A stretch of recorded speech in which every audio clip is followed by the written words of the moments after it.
Pulp Fiction.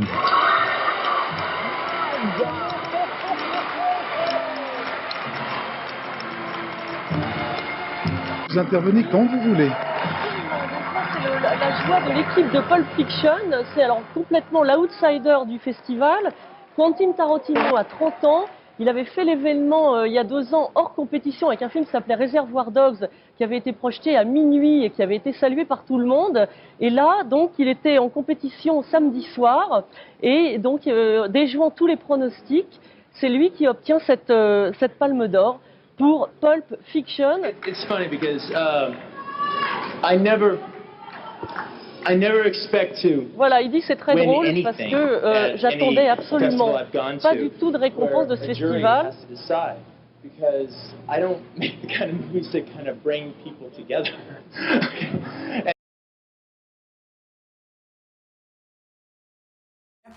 Aujourd'hui, je vais vous parler d'un film qui m'a vraiment marqué, qui est peut-être même mon film favori de tous les temps, qui est juste derrière moi, là. Tout ce que j'ai à dire, c'est que voilà, c'est un excellent film, un chef-d'œuvre. La Palme d'Or, quand même, c'est une consécration pour un réalisateur. Et Tarantino, c'est vrai qu'en 1994, il avait surpris l'ensemble de la communauté de cinéphiles dans le monde, parce que il venait un peu dans une position de challenger, c'était pas une position de favori.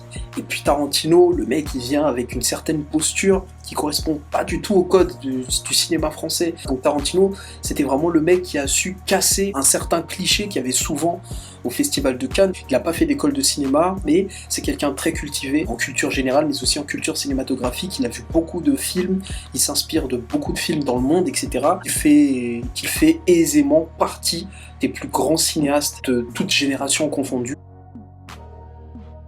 Ce film, c'est Django Unchained, réalisé par le grand, très grand Quentin Tarantino, qui, soit dit en passant, est mon réalisateur préféré. C'est exactement dans la veine des films de Tarantino, donc je savais pertinemment qu'il y aurait l'humour de Tarantino, sa violence, ses dialogues et puis surtout ses personnages tout simplement charismatiques. Django, le Dr. Schultz, personnage interprété par Samuel L. Jackson et également Leonardo DiCaprio. Et donc voilà, Django Unchained, ce western spaghetti de malade qui mélange tous les influences.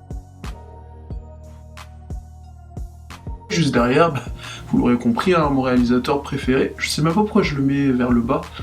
Je crois que je vais mettre là à la place de Scorsese, je vais mettre Tarantino tout en haut.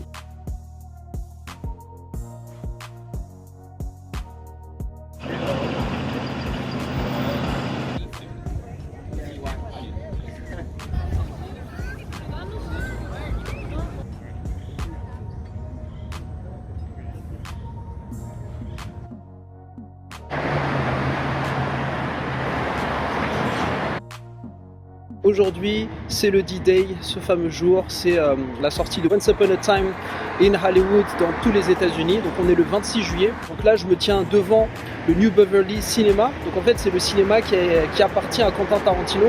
Il y a Quentin Tarantino qui a acheté ce cinéma en 2007 et qui, du coup, réalise la plupart de la programmation de ce cinéma. Mais comme vous pouvez le constater ici, il y a vraiment les panneaux...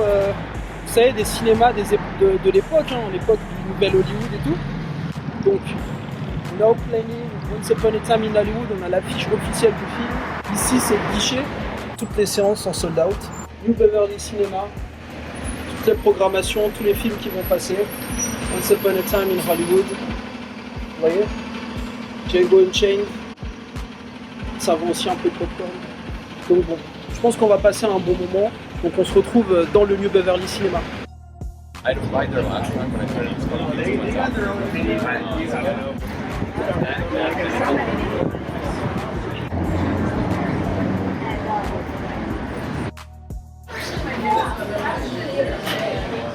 see, that's pretty good after like a 2 hour program. And so I help my friends screen daily.